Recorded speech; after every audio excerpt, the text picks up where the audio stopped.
আমার বাবা-মা আমাকে সেকেন্ড টাইমে যতটা সাপোর্ট করছে, আমার মনে হয় যে আমি ফার্স্ট টাইমের থেকে অনেক বেশি সাপোর্ট পাইছি।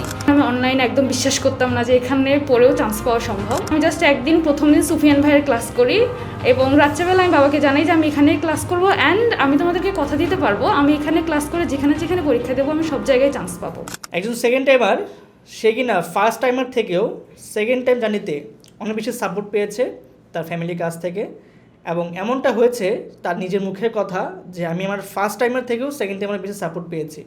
তো আজকে আমরা শুধু একজন সেকেন্ড টাইমের কথা যে কিনা বর্তমানে সেকেন্ড টাইম দিয়ে বিপিতে পড়াশোনা করছে, শর্মিলা। আসসালামু আলাইকুম ভাইয়া, আমি সুমাইয়া আক্তার শর্মিলা।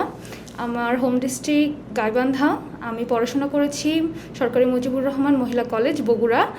বর্তমানে আমি পড়াশোনা করছি বাংলাদেশ ইউনিভার্সিটি অফ প্রফেশনালস বিউপিতে আইন বিভাগে, যেটা আমার ড্রিম সাবজেক্ট ছিল। আলহামদুলিল্লাহ আমি সেটাই পেয়েছি।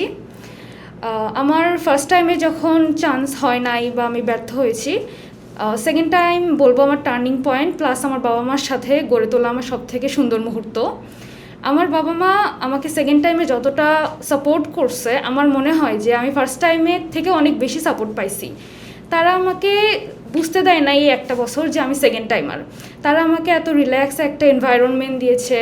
তারা আমাকে জাস্ট এটাই বলছে যে আল্লাহ তোমার রিজেকে যতটুকু লিখে রাখছে তুমি ততটুকু পাবেই।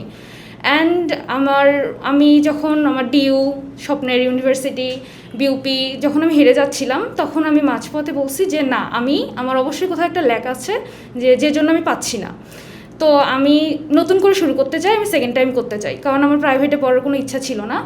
দেন আমি আমার বাবা মাকে বলি যে আমি সেকেন্ড টাইম করব। তারা জাস্ট আমাকে একবার বলছে যে সেটা তুমি কোথায় করতে চাও, যে তুমি কোনো সুনামধন্য অফলাইন কোচিংয়ে ভর্তি হও। তো আমি বলছি যে না, আমি আগে খুঁজি, আমার যেটা ভালো মনে হবে আমি সেখানেই ভর্তি হব। তারা কখনো আমার উপর কিছু চাপাই দেয় নাই, তারা আমার মতামতটাকে খুব বেশি গুরুত্ব দেয়। দেন আমি খোঁজাখুঁজি শুরু করি, আমি আই এডুকেশনকে পাই।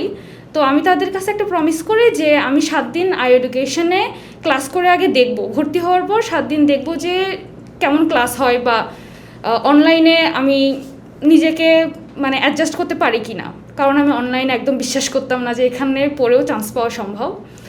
তারপর আমি 7 দিন না, আমি জাস্ট একদিন প্রথম দিন সুফিয়ান ভাইয়ের ক্লাস করি এবং রাত্রেবেলা আমি বাবাকে জানাই যে আমি এখানেই ক্লাস করব অ্যান্ড আমি তোমাদেরকে কথা দিতে পারবো আমি এখানে ক্লাস করে যেখানে যেখানে পরীক্ষা দেবো আমি সব জায়গায় চান্স পাবো।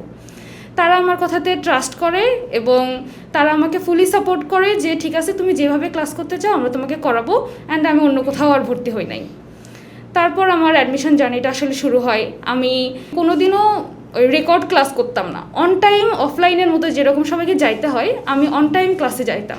বাসার সব কাজ সেরে আমি যে আমার টুকিটাকি যে কাজ থাকে আর কি সেরে আমি একদম আমার ফোনটা নিয়ে বসে যাইতাম যে এখন ক্লাস শুরু হবে। আমি আমার ক্লাসটা মনোযোগ দিয়ে করতাম, আমার নিজের একটা রুটিন তৈরি করছিলাম, সেই রুটিন ফলো করে আমি ক্লাস করতে থাকি। আলহামদুলিল্লাহ, আল্লাহ তাআলার অশেষ রহমতে আমার বাবা মার সাপোর্ট এবং আই এডুকেশনের ভাইয়াদের গাইডলাইনের ফলে আমি আমার স্বপ্নের ইউনিভার্সিটি এবং আমার স্বপ্নের সাবজেক্ট নিয়ে পড়াশোনার সুযোগ পেয়েছি।